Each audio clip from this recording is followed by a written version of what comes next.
కష్టపడి రూపాయి కూడబెట్టి చిట్టీలు వేసుకున్న సభ్యులను నిండా ముంచిన నిర్వాహకుడు పరారయ్యాడు. ఏకంగా 100 కోట్లకు పైగా సొమ్ము చెల్లించకుండా ఉడాయించిన ఘటన ఎస్ఆర్ నగర్ పోలీస్ స్టేషన్ పరిధిలో చోటు చేసుకుంది. బాధితుల వివరాల ప్రకారం అనంతపురం జిల్లా యాడికి మండలం చందన లక్ష్మీపల్లి గ్రామానికి చెందిన పుల్లయ్య, భూలక్ష్మి దంపతులు 18 సంవత్సరాల కిందట నగరానికి వలస వచ్చి ప్రస్తుతం బీకేగూడ రవీంద్రనగర్ కాలనీ సమీపాన సి టైప్ కాలనీలో నివాసం ఉంటున్నారు. నగరానికి వచ్చిన కొత్తలో చదువు లేకపోవడంతో పుల్లయ్య కొన్ని నెలలు అడ్డా కూలీగా కూడా పనిచేశాడు. స్థానికులతో పరిచయాలు పెంచుకుని కూలీ పనులు మానేసి 15 సంవత్సరాలుగా చిట్టీల వ్యాపారాన్ని నిర్వహిస్తున్నాడు.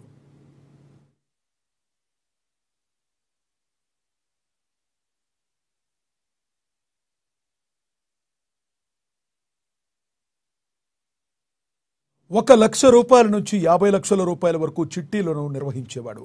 తొలుత గుడిసెల్లో నివాసం ఉన్న పుల్లయ్య కొద్ది కాలంలోనే కోటీశ్వరుడుగా మారాడు. అదే కాలనీలో పెద్ద భవనం కట్టారు. చిట్టీలు పాడుకున్న వారికి డబ్బులు ఇవ్వకుండా అధిక వడ్డీ ఆశ చూపి తన వద్దే ఉంచుకుని మళ్ళీ అదే సభ్యులతో చిట్టీలు వేయించేవాడని తీవ్ర ఆవేదన వ్యక్తం చేస్తున్నారు బాధితులు. బుధవారం నుండి ఎంతో మందికి బాధితులు అతడి నివాసం వద్దకు చేరుకుని పరస్పరం గోడు వెళ్లబోసుకుంటున్నారు.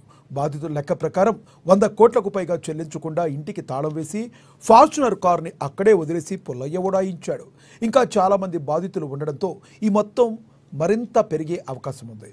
చిట్టీల వ్యవహారంపై ఎస్ఆర్ నగర్ ఇన్స్పెక్టర్ శ్రీనాథ్ రెడ్డి మాట్లాడుతూ బాధితులు ఎవరూ తమకు ఫిర్యాదు చేయలేదని చెప్పారు. 18 సంవత్సరాల నుంచి 20 సంవత్సరాల నుంచి ఆయన దగ్గర చిట్టీలు నడుపుకుంటూ ఆయనతో మాకు రిలేషన్ బాగా ఉండేది. ఆయన మాకు చిట్టీలు కూడా బాగా ఇస్తుండే. అప్పుడు తక్కువ మోతాదంలో ఉండేది మేము తీసుకునే చిట్టీలు. ఇప్పుడు బాగా డెవలప్ అయింది కాబట్టి మేము ఎక్కువ మోతాదంలో ఆయన దగ్గర చిట్టీలు వేసినాము. ఒక్కొక్కరు 10 లక్షలు, 20 లక్షలు, 30 లక్షలు చిట్టీలు వేసినాము. ఆయన అంతా మొత్తం సుమారు మేము ఒక 2000 మంది దాకా చిట్టీలు దారులు ఉన్నారు దీంట్లో. కానీ ఈయన మొత్తం సడన్ గా రాత్రి ఆదివారం నైట్ ఫోన్లు స్విచ్ ఆఫ్ ఉన్నాయి.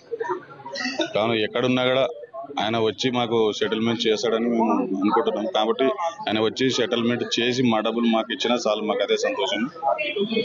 మీ టీవీ వాళ్ళు కానీ మరి గవర్నమెంట్ కానీ మాకు సాయం చేయాలని కోరుకుంటున్నాము. మేము చెత్త పని చేస్తాం సార్. చెత్త బండ్లు ఉన్నాయి మాకు. ఆ బండ్లలో అంతా తెచ్చి పెట్టేసినాం. మేము 20 లక్షలు చీటీ వేసినాం సార్.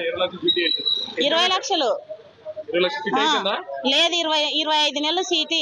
20 నెలలు కట్టినాము. ఇంకొక 5 నెలలు కడితే అయిపోతుండే. అయిపోయి చేతికి వచ్చే సమయంలో ఇట్లా వెళ్ళిపోయినా.